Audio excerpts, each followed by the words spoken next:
Good morning, ma'am. I am Regine Grace Oclaviti. I am a student nurse for today. I am from Adventist University of the Philippines. So, ma'am, I'm going to discuss about the clean and safe preventing illness through proper sanitation and drainage. Limpyo ug luwas, paglikay sa sakit pinaagi sa hustong sanitasyon o drainage.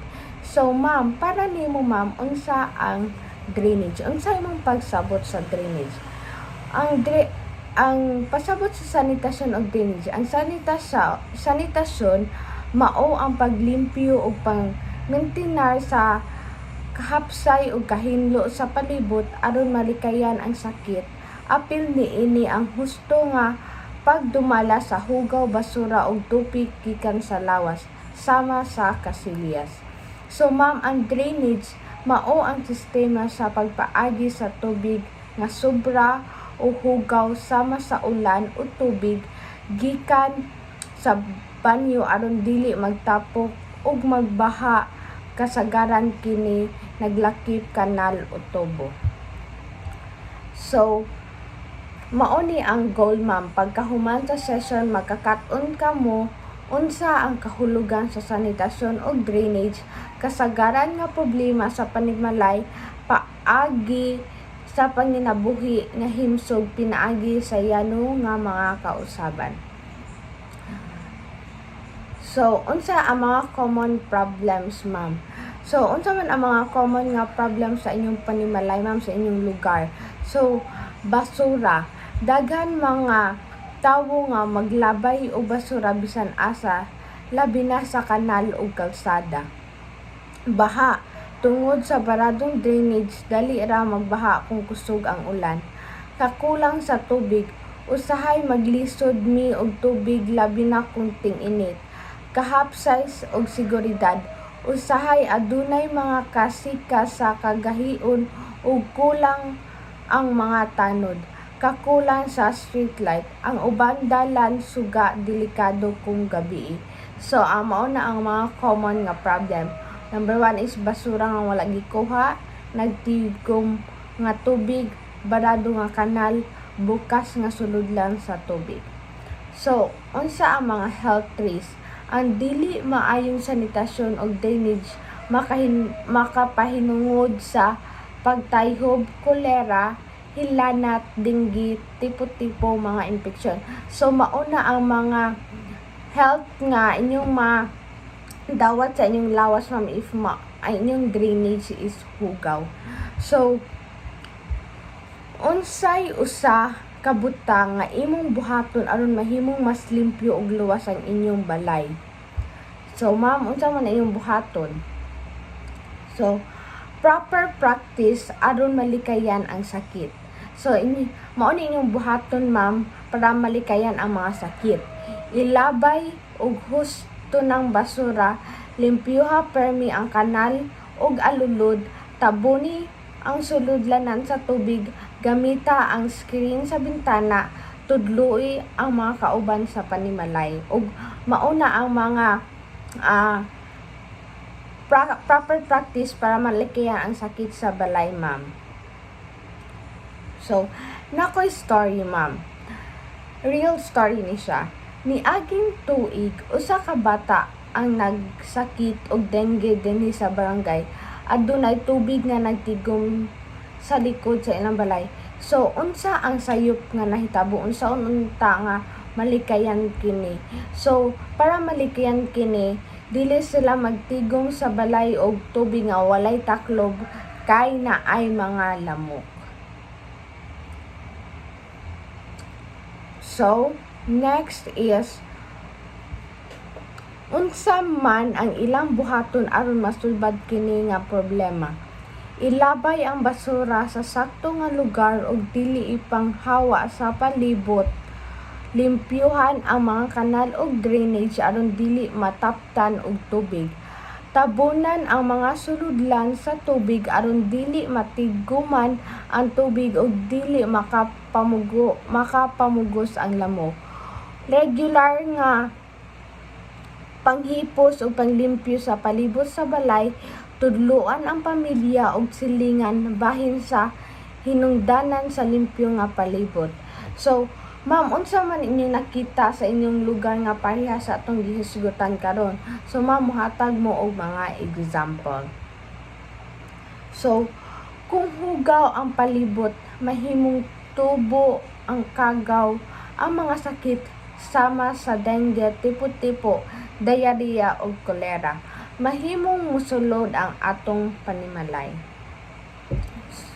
So, ang kaluwasan sa pamilya magsugod sa kalimpyo sa panimalay. So, ma'am, na ako'y brochure nga ihatag ninyo.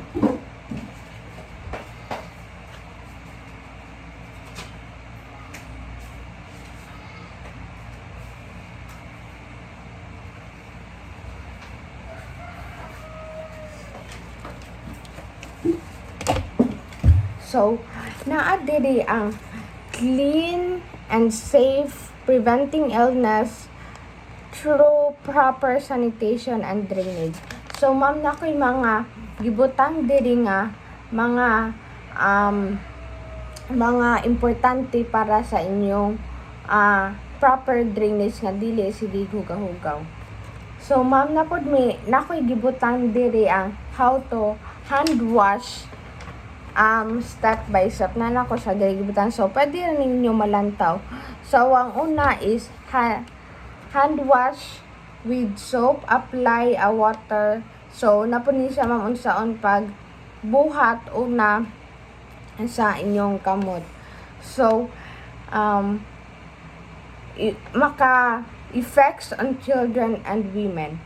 Children often play on the ground and are most exposed to bacteria and parasite. Women, especially in rural areas, suffer due to lack of private, safe toilets. Unclean condition lead to malnutrition, diarrhea, and missed school days.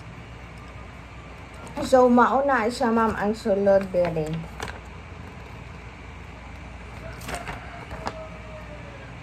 So, ma'am, napog ko ihatag ninyo nga checklist para sa inyong balay. So, every week mo ani mag-check, ma'am. So, example, clean toilet bowl and floor with disinfectant. So, imo na siyang i-check, ma'am, if mahumana ninyo og limpyo. So, scrubs, wall, tiles, and sink, i-check na ninyo. Wipe down door handles and light switches, i-check na if naa. So, ang kitchen pod clean under the stove and sink. Wipe kitchen counters, cupboards, and shelves. So, ma'am, naadiri ang mga example. Dayon, inyo na siyang chikan if nahimo na ninyo. Toilet and bathroom, kitchen, water storage and usage, waste disposal, yard and drainage, family participation. So, ma'am, na po ko'y paansiran nimo nga question. So, ang una is, unsa ang pagsabot nimo sa sanitasyon, ma'am? Sa atong gidiscuss ganina, ma'am, para nimo unsa jud ang sanitasyon. So, ang number 2, ma'am, unsa ang pasabot sa drainage. So, ma'am, para nimo, ma'am, unsa man ang drainage. Number 3, unsa ang makuha sa sakit gikan sa lamok. So, ma'am, para nimo, ma'am, katong sa atong gidiscuss ganina, unsa may makuha sa sakit gikan sa lamok. Ikaupat, asa dapit ibutang ang basura? Asa ba nato ibutang ang basura sa kilid-kilid ba o bisag asa? Dili na pwede sa sakto nga basurahan. Unsa ang angay buhaton sa mga sudlanan sa tubig? Unsa daw imong buhaton, imong takluban ang mga tubig para dili mabutangan o magtapok ang mga lamok. So, maura na ako mga question, ma'am.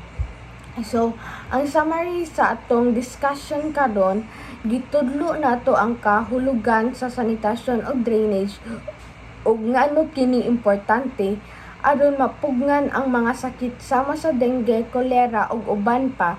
Gihisgutan nato ang mga kasagarang problema sa balay sama sa natigom nga tubig ug basura nga wala gikuha nga mahimong hinungdan sa pagkuyanap sa mga lamok ug microbiome.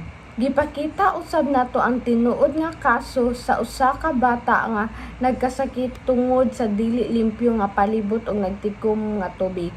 Sa katapusan, gihanyo nato ang matag partisipante nga popili og usa ka butang sa ilang buhaton aron mapalimpyo ug maprotektahan ang ilang panimalay gikan sa mga sakit pinaagi sa simpleng mga lakang ug pagtinabangay mapalig-on nato ang kahimsog sa atong pamilya o komunidad.